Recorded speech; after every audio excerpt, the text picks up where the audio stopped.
আমাকে একটু বলো যে লাস্ট ক্লাসের হোমওয়ার্কে কোনো প্রবলেম হয়েছে কিনা। লাস্ট ক্লাসে কাজ দিছিলাম 1, 2, 3 নাম্বারের দুইটা ম্যাথ, এই দুইটা দেই নাই, এটা আজকে করাই দিব।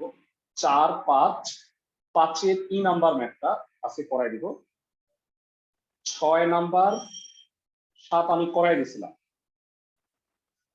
আমাকে একটু জানাও যে এই ম্যাথগুলোর মধ্যে কোনো প্রবলেম হচ্ছে কিনা। সবগুলো পারছো? ওকে, ফাইন। তো আমরা আজকে শুরু করতেছি 8 নাম্বার ফিজিক্স এর ম্যাথ প্রথমে করব, তারপরে এই গ্রুপের বাকি ম্যাথগুলো করব। তো 8-এর এ নাম্বারে বলছে যে একটা গতিশীল কণা টি সময়ে s = at² + bt + c এই দূরত্ব অতিক্রম করে। এখানে abc ধ্রুবক, t হচ্ছে টাইম আর s হচ্ছে ডিসপ্লেসমেন্ট, সরণ। তো বলা হয়েছে যে কণাটির বেগ v হলে এটা প্রমাণ করো। তাহলে আসো ম্যাথটা করি, খুব সহজ। আমরা সবাই জানি সময়ের সাপেক্ষে সরণের পরিবর্তনের হার, এটাকে বলা হয় বেগ। সরণ দেয়া আছে at² + bt + c। এখান থেকে বেগ কিভাবে বের করবা? সময়ের সাপেক্ষে অন্তরীকরণ করে ddt of at² + bt + c। যেটা প্রমাণ করতে বলছে সেটা টপ কর্নারে লিখে রাখি, b² - b², 4a × s - c। ds/dt কে বলা হয় সময়ের সাপেক্ষে সরণের পরিবর্তনের হার, বেগ। at² কে ডিটি করলে 2at, bt কে করলে b, আর c is a constant, dt করলে হবে 0। প্রমাণে যেহেতু v² আছে বর্গপদ, 2at + b whole square, v² 4a² t² + 2 × 2at × b + b²। প্রমাণে দেখো v² - b², b²টা বামে নিয়ে আসো। আর এই দুটার মধ্যে এরা চাইলে 4at কমন নেওয়া যায়, কিন্তু প্রমাণ অনুসারে 4a কমন নিতে হবে, 4a কমন নিতে হবে। তাহলে at² + bt, একটু প্রথম লাইনে চলে যাও। at² + bt কে কি বলা যায় দেখে নাও। s - c বলা যায়। at² + bt মানে হলো s - c। এখানে দুইটা সাইড নোট আছে। এক নাম্বার হলো t এর সাপেক্ষে অন্তরীকরণ বা t এর সাপেক্ষে অন্তরজ, আর এখানে বর্গ করছে। আশা করি ম্যাথটা বুঝতে পারছো, খুব সহজ একটা ম্যাথ।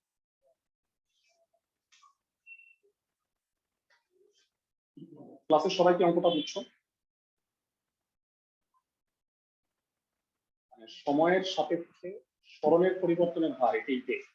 বেগকে বর্গ করলা, তাহলে এই রাশিমালাটা পাইলা। পরবর্তী অঙ্কে চলে যাচ্ছি।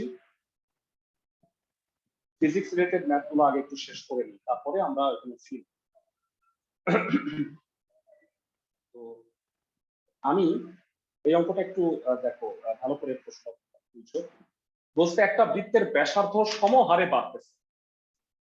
মানে সাপোজ একটা বৃত্তের ব্যাসার্ধ প্রতি সেকেন্ডে 1 সেন্টিমিটার করে বাড়তেছে। তার মানে ব্যাসার্ধ বৃদ্ধির হারটা হইল ধ্রুবক। সবসময় মনে রাখবা, হার বলতে আমরা সময়ের সাপেক্ষে অন্তরীকরণ বলি। মানে তার মানে ব্যাসার্ধকে যদি আমরা আর ধরে নিই, তাহলে সময়ের সাপেক্ষে ব্যাসার্ধের পরিবর্তনের হার মানে dr/dt ইজ এ কনস্ট্যান্ট। মানে কনস্ট্যান্টটা কত সেটা বলা নেই, যে হয়তো পার সেকেন্ডে সেটা 2 সেন্টিমিটার বাড়তেছে বা 3 সেন্টিমিটার বাড়তেছে, যে কোনো একটা ধ্রুবক। তো আমাকে প্রমাণ করতে বলছে, দেখাও ক্ষেত্রফল বৃদ্ধির হার ব্যাসার্ধের সাথে সমানুপাতিক। তো বৃত্তের ব্যাসার্ধ যদি আর হয়, আমরা সবাই জানি ক্ষেত্রফল হচ্ছে πr²। তো আসো আমরা 8-এর 2 নাম্বারটা করে দিচ্ছি।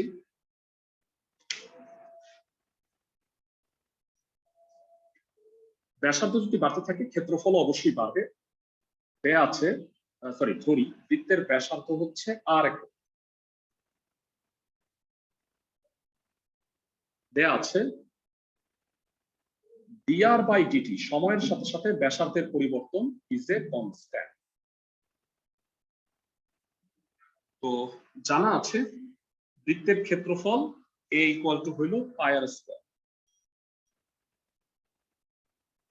জানা আছে বৃত্তের ক্ষেত্রফল a equal to pi r square. So এবার এর সাপেক্ষে অন্তরীকরণ করো degree of pi r square. আমরা টি এর সাপেক্ষে অন্তরজ করছি, ব্র্যাকেটে লিখলাম না, মানুষই লিখতে পারবা। পাই যে কনস্ট্যান্ট, যারা বলবা যে পাই তো কনস্ট্যান্ট বাইরে আসবে, আর কিন্তু কনস্ট্যান্ট না, তো ডিডিটি অফ আর স্কয়ার হবে 2r। আমি এটাকে টি স্কয়ার ভাবছি, তাহলে 2r হবে, কিন্তু এটা তো টি না, তো আরেকবার তোমাকে ডিডিটি করতে হবে আর এর আর কে। মানে আমরা এরকমটা করি না, ওয়াই স্কয়ার কে ডিডিএক্স করলে কি হয় 2y dy বাই ডিএক্স, তাহলে আর স্কয়ার কে ডিডিটি করলে হবে 2r dr বাই ডিটি। এরা লক্ষ্য করো এখানে dr বাই ডিটিটা কি, এইটা কি প্রশ্নে দেওয়া আছে? ধ্রুবক। ধ্রুবক।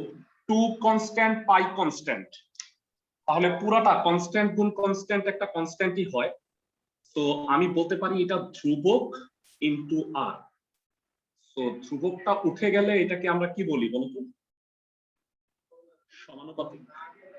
তার মানে ক্ষেত্রফল বৃদ্ধির হার ব্যাসার্ধের সাথে সমানুপাতিক হারে বাড়বে, এইটাই আমাকে প্রমাণ করতে দিচ্ছে। ম্যাথটা কি বুঝতে পারছো? খুব সহজ, ছোট ছোট অঙ্ক এগুলো সব। ক্লাসের সবাই? জি স্যার। পরবর্তী ম্যাথে চলে যাই। এই অঙ্কটা এসইউ আহমেদ স্যারের বইতে নাই, এখন কি চেক করবো 8 সি নাম্বার স্পেশাল ম্যাথ। যারা তোমাদের পরীক্ষার সিলেবাসটা আমাকে একটু জানাও, যখনই দেয় আমাকে একটু বললো যে এইটার পরে হোপফুলি বিন্যাস সমাবেশ থাকবে, তাহলে বিন্যাস সমাবেশটা করব। এরপর তোমাদের আজকে ক্লাসের পরে তো আমাদের বন্ধ, তো এক সপ্তাহ বন্ধ থাকবে, বৃহস্পতি আর সে তো বন্ধ। তোমাদের ক্লাসটা হয় তোমরা সবাই জানো সোমবার, তো ঈদের পরে মানে আগামী সপ্তাহে কোনো ক্লাস হবে না, তারপরের বুধবার মোস্ট প্রবাবলি তারিখটা হচ্ছে, আমি নাম তারিখটা বলে দিই, 17 তারিখ বোধ হয়, মোস্ট প্রবাবলি 17 তারিখ ওয়েডনেসডে ক্লাস হবে, 17 বা 18 আমি এক্স্যাক্টলি বলতে পারছি না। 18 তারিখ যে বুধবার সন্ধ্যা 6:30টায় ক্লাসটা হবে। সবাই কি বুঝতেছো? 9 এর কে পড়াবো আমি? ওকে, তো এবার 8 এর, হ্যাঁ বলো। হ্যাঁ স্যার, ওই যে মানে আমাদের 9 কে তো আমাদের ক্লাসে শেষ করায় দিয়া তারপরে বিন্যাস সমাবেশ ধরছে, কিন্তু মানে আমাদের যে পরীক্ষা মানে এসডব্লিউ হিসাবে দিছে, যে মানে ভ্যাকেশনে বা ছুটিতে যে ছুটি হিসাবে দিছে, ওইটার যে একটা রুটিন আছে, ওইটা কি আমি গ্রুপে দিতে পারবো? হ্যাঁ হ্যাঁ দিয়ে দাও, আমি দেখতে পারবো যে কি কি থাকতে পারে। ঠিক আছে, মানে তোমাদের মনে হয় ইসে দেয় ওই যে একটা সিকিউ এর শীট দেয় যেখান থেকে 50% কমন পড়ে, তাই না? আমি কি ঠিক বলছি? তো না না স্যার, এবার জাস্ট কতগুলা টপিক আর কয়েকটা ম্যাথ দিয়ে দিচ্ছে, বলছে যে এগুলা ছুটিতে প্র্যাকটিস করো। আচ্ছা ঠিক আছে, ওইটাই দিও গ্রুপে, আমরা একটু ওইটা সলভ করবো না সমস্যা। ওকে ঠিক আছে। সো সমবাহু ত্রিভুজের বাহুগুলা প্রতি সেকেন্ডে √3 সেন্টিমিটার বাড়তেছে, আর ক্ষেত্রফল 12 সেন্টিমিটার। আচ্ছা এখানে কি দিচ্ছে, জিনিসটা দিচ্ছে আমি করতে পারছি মূল নিয়মে অন্তর্ভুক্ত, হ্যাঁ এটা ইম্পর্টেন্ট গুলো। আর 9 এর আই জে কে দেয় নাই? হ্যাঁ কে ভাই শেষ করাই দিছে, তো মানে মানে আমার মনে হয় না দেওয়ার কারণ হচ্ছে কি, এটা মনে হয় সব সেকশনে শেষ, যার কারণে আমার মনে হয় দেয় নাই। কিন্তু তাহলে জে আর কে কি পড়ায় নাই? আই আর জে আমাদের ক্লাসে তো ওই যে মানে লঘুমান গুরুমান সব শেষ করাই দিছে। না সেটা আমি বুঝতে পারছি, কিন্তু এই সাকসেসিভ পড়ায় নেই, পর্যায়ক্রমিক অন্তরীকরণ আই পড়াইছে তো। জি স্যার, পড়াইছে। ওকে সো সমস্যা নেই, আমরা তো সবগুলাই করছি, সো হোমওয়ার্ক গুলাতে কোনো প্রবলেম থাকলে আমাকে জানান। আমার মনে হয় যে আমরা তো বইয়ের সবগুলাই মোটামুটি করার চেষ্টা করছি, কোনো প্রবলেম থাকলে আমাকে অবশ্যই জানান। দেয়া আছে সমবাহু, সরি দেওয়া আছে না, সমবাহু ত্রিভুজের বাহুর দৈর্ঘ্য এক্স একক, এক্স সেন্টিমিটারই ধরো, আর ক্ষেত্রফল হচ্ছে এ বর্গ সেন্টিমিটার। প্রশ্নে কি কি দেয়া আছে সেই দুটা বল। বাহু বৃদ্ধির হার dx বাই dt হচ্ছে √3 এবং ক্ষেত্রফল বৃদ্ধির হার dA বাই dt দেয়া আছে 12। সবাই কি বুঝতেছো? এই দুটা দেয়া আছে। জানা আছে সমবাহু ত্রিভুজের ক্ষেত্রফলের সূত্র কে কে মুখস্থ পারি? 9-10 পড়ে আসছো। √3/4 এক্সেলেন্ট। √3/4 স্কয়ার।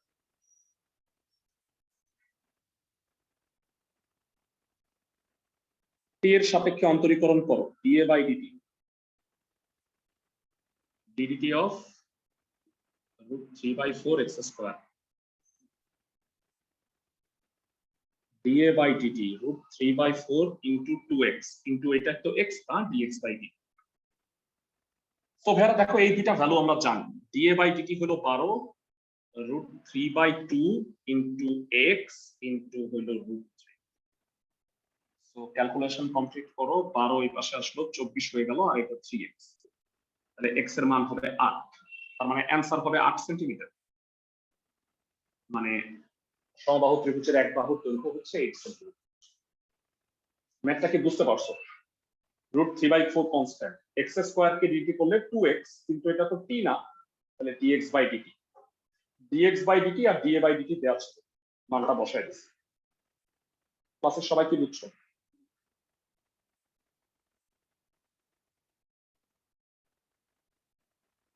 এই অঙ্কটা এসি অফিসারের বইতে নাই, খুব ভালো একটা অঙ্ক, পরবর্তী ম্যাথে চলে যাচ্ছে।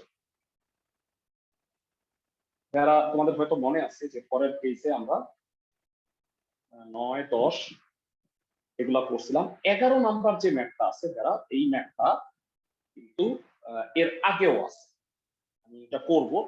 মানে যে 3-এর 1 নাম্বার আমরা করিনি, 12, 13, তোমাদের 14 পর্যন্ত কাজ দিছিলাম। তো আমি ফিজিক্সের এই ম্যাথগুলো একটু পড়ে নিচ্ছি। 15 নম্বরে বলছে যে একটা গতিশীল কণা অতিক্রান্ত দূরত্ব s = এত, 2 সেকেন্ড পর তার বেগ কত আর থামার পূর্বে অতিক্রান্ত দূরত্ব কত। 63t - 60 স্কয়ার - 15 এর এই নাম্বারটা করছি।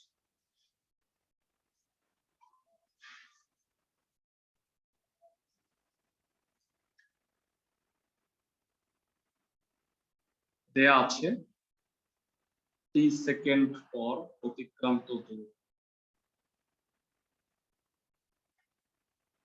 s 63t - 60 square - t cube. তো এটা যদি ds বাই dt করো, dt of ds by dt কত হবে?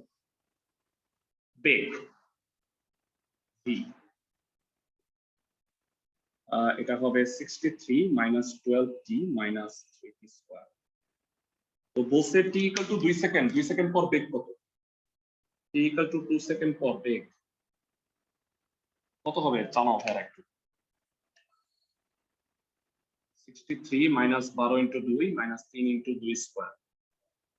সো 63 - 24 - 12, 36 বাদ দিলে 27 মিটার পার সেকেন্ড বেগ। তার মানে এটা হলো বেগ আর থামার পূর্বে অতিক্রান্ত দূরত্ব। এরা একটা বস্তু থেমে যায় কখন? যখন তার শেষ বেগ কত হয়? 0। Very good. বস্তুটি থামার মুহূর্তে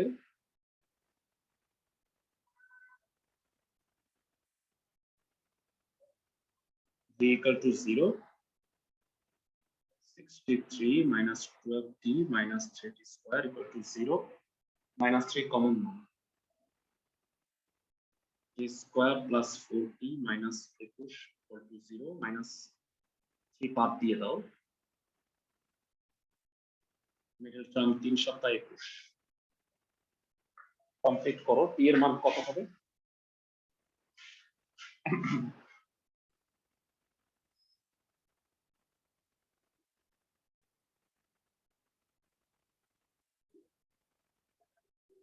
t + 7 t - 3 হয়, অথবা করলে t equal to -7 অথবা t equal to 3 t এর -7 আর t এর মান 3 -7 সময় তো ঋণাত্মক হয় না বুঝতেই পারতেছো তো t not equal to -7 তার মানে t এর মান 3 তাহলে থামার পূর্বে অতিক্রান্ত দূরত্ব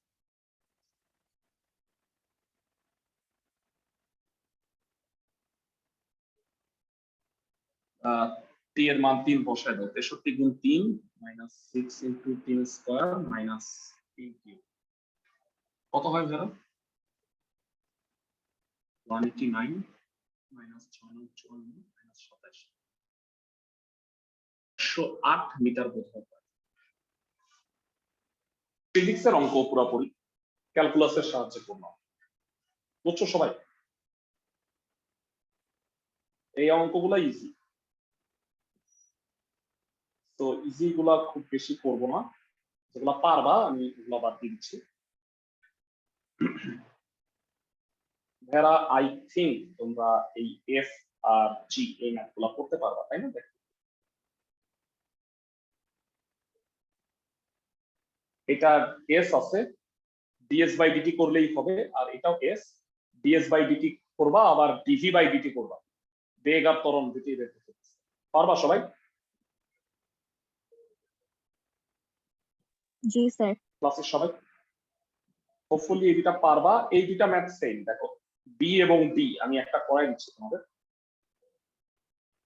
বি এবং ডি আমি ডি নাম্বারটা করাই দিচ্ছি তোমরা বি নাম্বারটা করবে দেখো তো একই রকম না ভাই জি স্যার ক্লাসের সবাই ওকে তো টি সময় অতিক্রান্ত দূরত্ব এস দেওয়া আছে √2t তো বলছে যে অতিক্রান্ত দূরত্ব মানে ত্বরণ হইল বেগের ঘনফলের সাথে সমানুপাতিক আমরা জানি যে সরণ থেকে অন্তরীকরণ করে পাওয়া যায় হলো বেগ আবার বেগকে অন্তরীকরণ করে পাওয়া যায় হলো ত্বরণ সো দুইবার অন্তরীকরণ করতে হবে 15 এর ডি নাম্বারটা আমি করে দিচ্ছি দেয়া আছে টি সময়ে অতিক্রান্ত দূরত্ব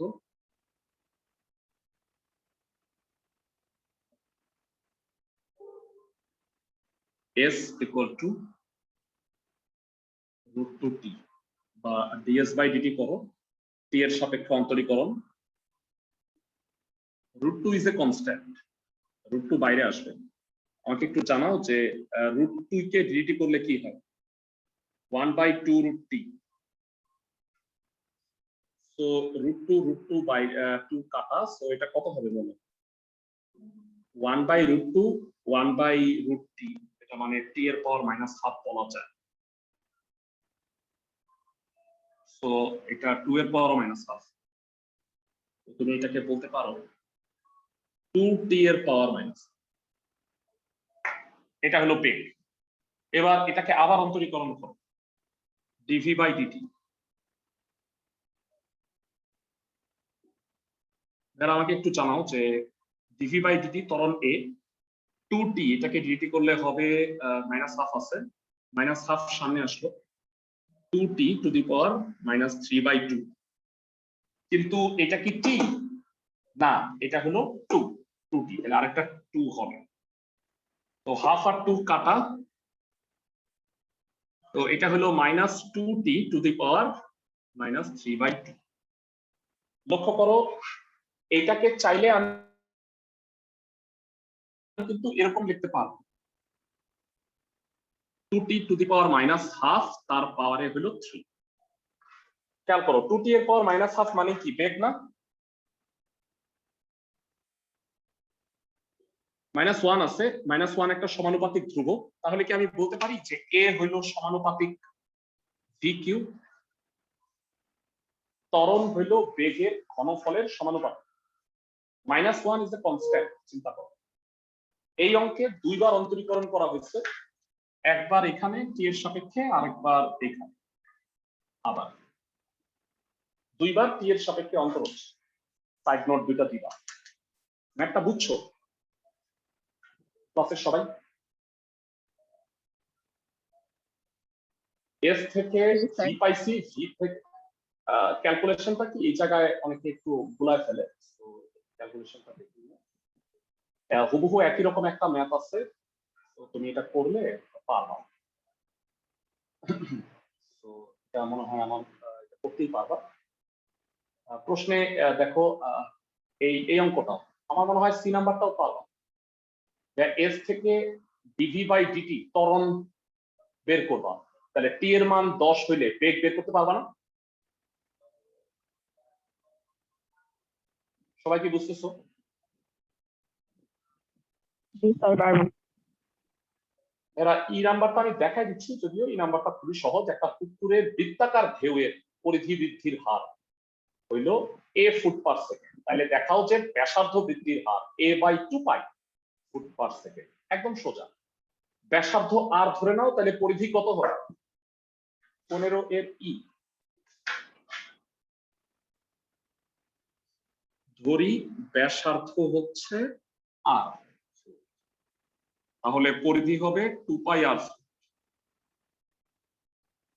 তো পরিধি বৃদ্ধির হার নির্ণয় করো, dp by dt ddt of 2 pi r. এইটা দেয়া আছে কত প্রশ্নে বলো? এ, আর 2 pi into dr by dt. তাহলে এই 2 পাইটা ভাগ করে দিলে বলতো ব্যাসার্ধ বৃদ্ধির হার ডিআর বাই ডিটি কত হবে? এ বাই 2 পাই। সবাই কি বুঝতেছো? 3 লাইনের একটা math. 2 pi is a constant, বাইরে গেল, ডিআর বাই ডিটি থেকে যায়। পরিধি বৃদ্ধির হার এ দেয়া আছে, তাহলে ব্যাসার্ধ বৃদ্ধির হার হবে এ বাই 2। আশা করি বুঝতে পারছো। আমি যদি 3টা ম্যাথ করাই দিই তাহলে মোটামুটি বাকি সবগুলা তোমরা পারবা। পিছনে চলে যাচ্ছি।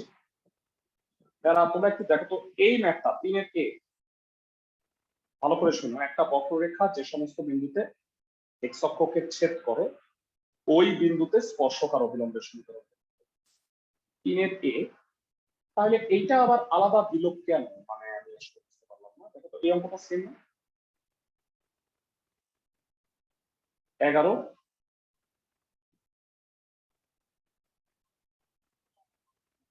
সবাই বুঝতেছো?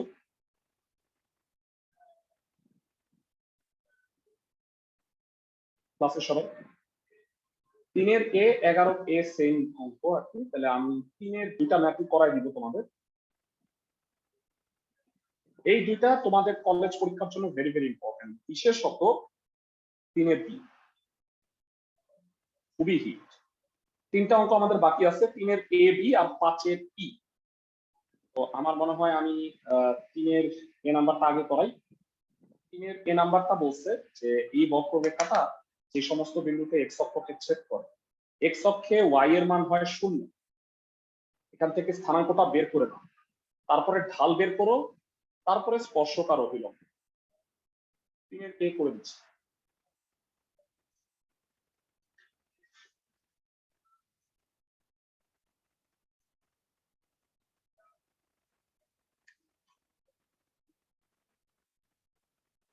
প্রদত্ত বক্ররেখার সমীকরণ।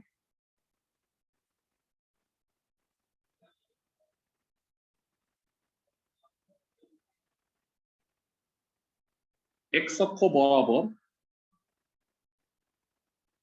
y ইকুয়াল টু 0, অর্থাৎ y যদি 0 হয় minus x plus 7 equal to 0 হয়ে যাবে। y 0, পুরোটা 0 হয়ে যাবে। তার মানে x এর মান 7। সুতরাং ছেদবিন্দুর স্থানাঙ্ক কত হবে?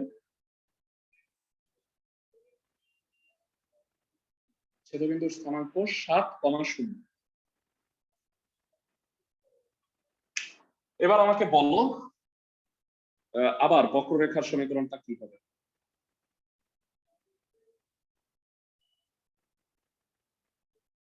এটাকে একটু গুণ করে একটা বানায় ফেলো। আমি এখানে 3টা রাশি গুণ অবস্থায় আছে, তো মানে 2টা থাকলে ইউভি করা যায়, 3টা হলে তো আবার ঝামেলা। এই কারণে এই দুটাকে গুণ করে একটা বানায় ফেলছি। এবার অন্তরীকরণ করো। ডিডিএক্স কেন করবা বলো তো? কারণ তোমাকে ঢাল বের করতে হবে। ঢাল হচ্ছে ডিওয়াই বাই ডিএক্স।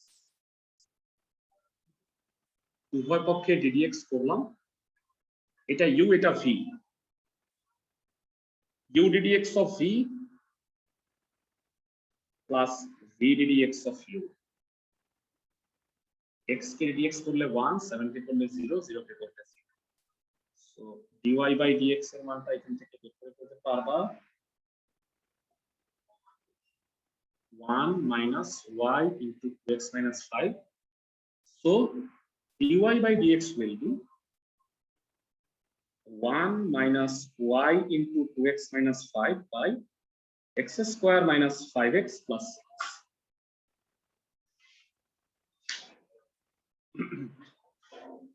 তো আমরা বক্ররেখাটার ঢাল পেয়ে গেছি, এটা হলো সকল বিন্দুতে ঢাল। তো আমাকে এখন বের করতে হবে 7,0 বিন্দুতে ঢালটা। তো তুমি বলবা 7,0 বিন্দুতে স্পর্শকের ঢাল dy by dx কত হবে বেরা? x এর জায়গায় 7 আর y এর জায়গায় 0 বসাও, তাহলে উপরে 1, y এর জায়গায় 0 বসাইলে পুরো 0, আর নিচে 49 minus 35 plus 6 1/20। এটা হলো স্পর্শকের ঢাল পাওয়া গেছে। তাহলে বলো স্পর্শকের সমীকরণ কত হবে 7,0 বিন্দুতে? লাস্ট ক্লাসে পড়ছি স্পর্শকের সমীকরণ y minus y1 ঢাল into x minus x1, আর গুণ করো 20y x minus 7, সাজায় লেখো x minus 20y minus 7 equal to 0। আর অভিলম্বের সমীকরণ কত হবে 7,0 বিন্দুতে অভিলম্বের সমীকরণ?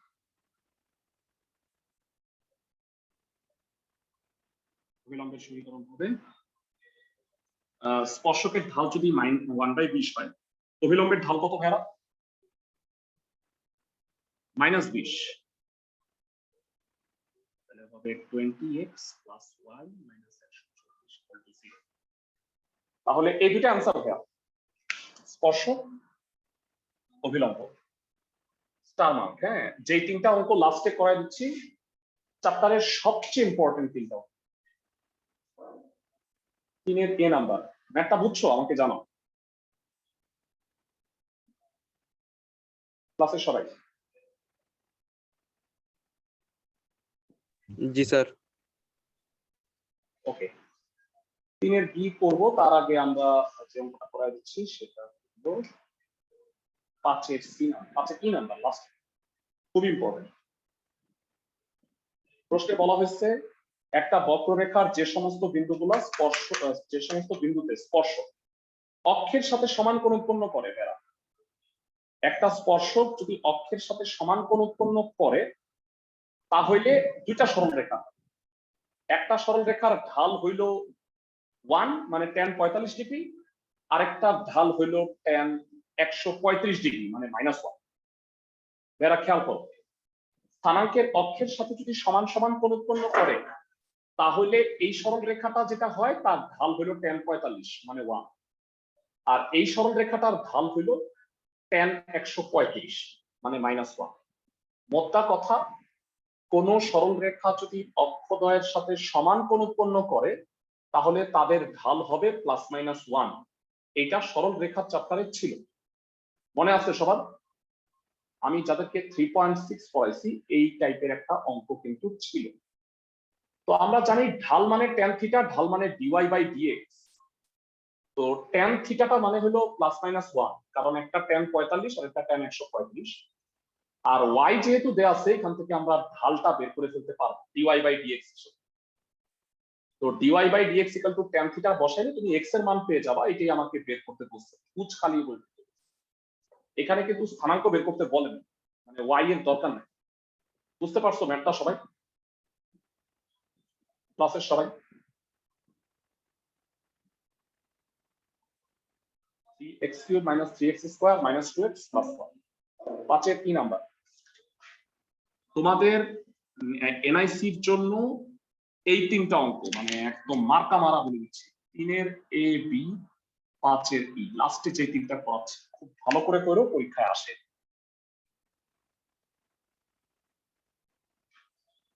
সো y হলো x cube minus 2x square minus 2x plus 1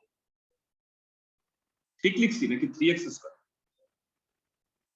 ওকে, তো dy বাই dx হবে 3x square minus 6x minus 2 তা মুছে দিচ্ছি।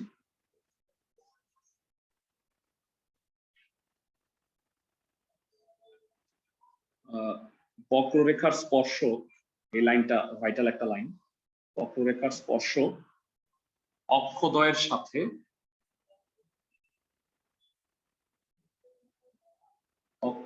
সাথে সমান কোণ উৎপন্ন করলে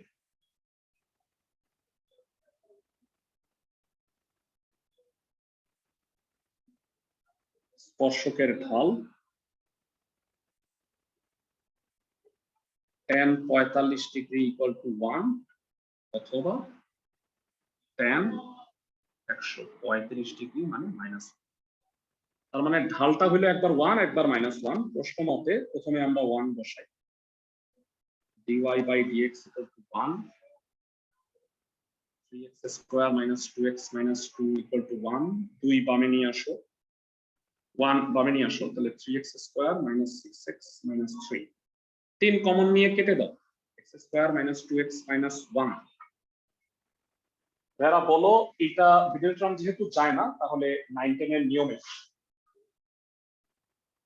x equal to minus b plus minus root over b square minus 4ac by 2a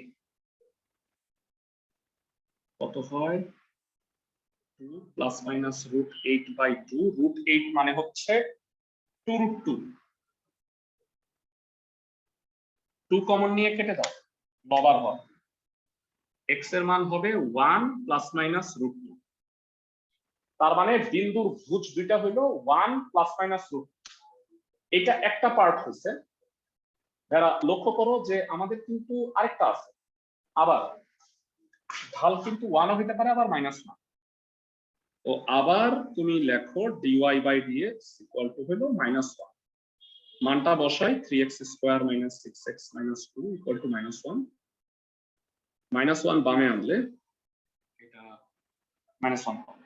তাহলে x এর মান কত? -b plus minus root over b square minus 4ac divided by 2a,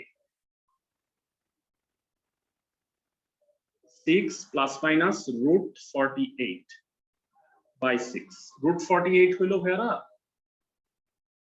4 root 6। তো এটা যদি তুমি স্প্লিট করে দাও তাহলে এটা এমন হবে 1 plus minus 2 root 3 by 3। তাহলে এই অঙ্কটার অ্যান্সার হইলো এই যে লাল কালিতে আমি মার্ক করে রাখছি দুটো লাইন, ভুজ হচ্ছে 1 plus minus root 2 আর একটা হচ্ছে 1 plus minus 2 root 3 by 3। এখানে ইচ্ছা করে y এর মানটা বের করতে বলে না, কারণ x এর এই মান তুমি যদি y এ বসাও তাহলে অনেক বড় হয়ে যায়, এই কারণে বিন্দুর খালি ভুজ চাইছে। সবাই কি বুঝছো ম্যাথটা? জি স্যার। ফাইন। তো আমরা 5 এর বি করে ফেললাম, শুধু 3 এর বি বাকি। এটা করলে আমাদের 9 এর জে হয়ে যাবে।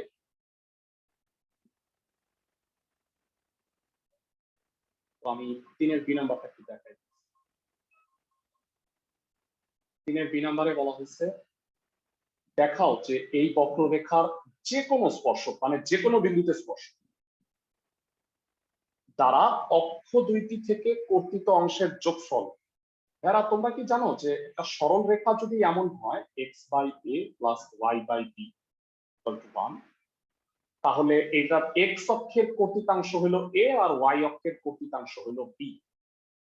তো আমাকে প্রমাণ করতে বলছে যে a plus b টা একটা ধ্রুবক। সবাই কি আমার কথা বুঝতে পারছো?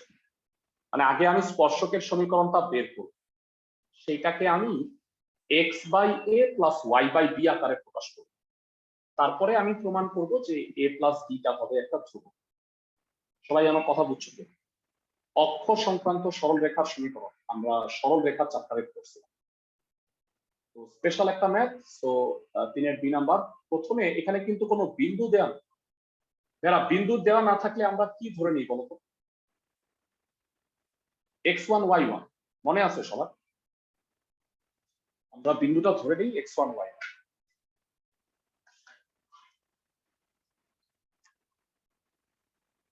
প্রদত্ত বক্ররেখার সমীকরণ হলো √x + √y = a। ধরি বক্ররেখার উপরস্থ কোন বিন্দু হলো x1 y।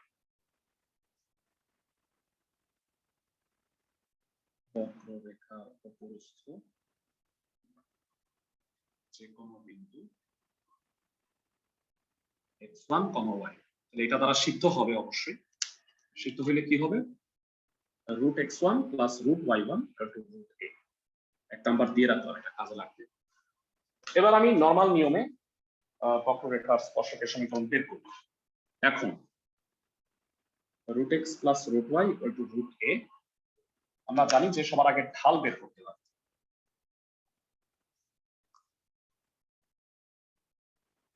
সো ddx করো, ddx করলে √x কে করলে 1/2 √x, y কে করলে 1/2 √y * dy/dx হচ্ছে 0। √a constant. তো এখান থেকে তোমরা dy/dx এর ভ্যালুটা বের করো আর গুণ করো। সো dy/dx কত হবে? -√y/। তো এটা হলো সকল বিন্দুতে ঢাল। আমাকে x1 y1 বিন্দুতে ঢাল বের করতে হবে। x1, y1 বিন্দুতে স্পর্শকের ঢাল কত হবে? dy/dx -√y1/√x। এবার তুমি স্পর্শকের সমীকরণটা বের করো। আমরা সবাই জানি সূত্র। স্পর্শকের সমীকরণ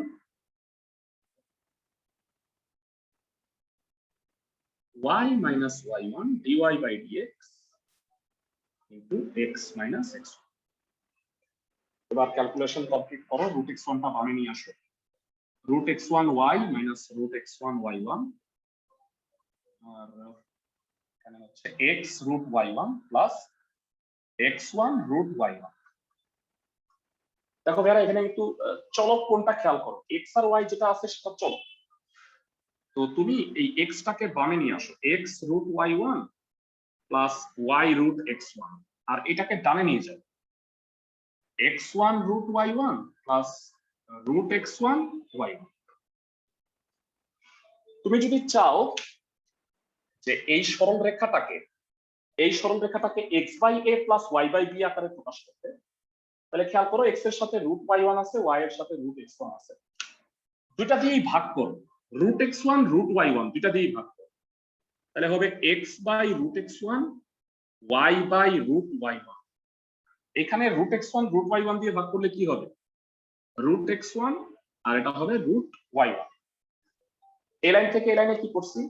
√x1 √y1 দ্বারা উভয় পক্ষকে ভাগ করছি। সবাই কি বুঝতে পারছো? জি স্যার। আচ্ছা বলো, √x1 + √y1 মানে এক নাম্বার সমীকরণ থেকে মানে হলো √a।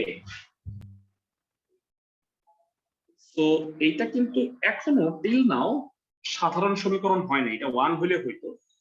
√a দ্বারা ভাগ করো। তাহলে আমরা এতক্ষণে x আর y কর্তৃক অংশ পাইছি। তো বলো অক্ষদ্বয় কর্তৃক কর্তৃত অংশের যোগফল কত হবে? অক্ষদ্বয় কর্তৃক কর্তৃত অংশের যোগফল √a √x1 √a √y1। √a common, √x1 + √y1। জানতে চাই এইটা মানে আবার কত? a √a। না না, √a * √a। ও তাহলে a হবে যেটা কিনা একটা ধ্রুবক। এটাই আমাকে প্রমাণ করতে বলছিল যে অক্ষদ্বয় কর্তৃক স্পর্শকটার অক্ষদ্বয় কর্তৃক কর্তৃত অংশের যোগফলটা ধ্রুবক হবে। মানে তুমি যেই বিন্দুই নাও না কেন, বিন্দুর উপরে ডিপেন্ড করো, কর্তৃত অংশের যোগফল সবসময় এই হবে। বুঝতে পারছো আমার কথা? এই অঙ্কটা তোমাদের কলেজ পরীক্ষার জন্য ভেরি ইম্পর্টেন্ট। তো ভেরা, তোমাদের নেক্সট ক্লাস হচ্ছে, আমি একটু ক্যালেন্ডারটা দেখে নিই।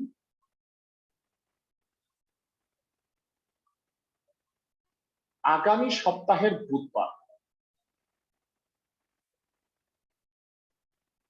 এটা হচ্ছে তারিখ পড়বে, দুঃখিত 19 তারিখ। তোমাদের আগামী সপ্তাহের বুধবার 19 তারিখ সন্ধ্যা 6:30টায় ক্লাস হবে 9 কে। বুঝতে পারছো? আমি এক্সট্রা ক্লাস নেওয়ার চেষ্টা করবো ইনশাল্লাহ, যেন তোমাদের পরীক্ষার আগে সিলেবাসটুকু কভার হয়। তোমরা আমাকে জানাও যে তোমাদের কলেজ খুলবে কবে, কত তারিখ? অনলাইন ক্লাস কবে থেকে শুরু? 22 তারিখ। ওকে, যাই হোক, তাহলে তো তোমরা ততদিনে জানতেও পারবা না। যাই হোক, আমরা আগে 9 কেটা পড়াইনি, তারপরে আমরা বিন্যাস সমাবেশ ধরবো। ঠিক আছে, ভালো থাকো সবাই, ঈদ মুবারক।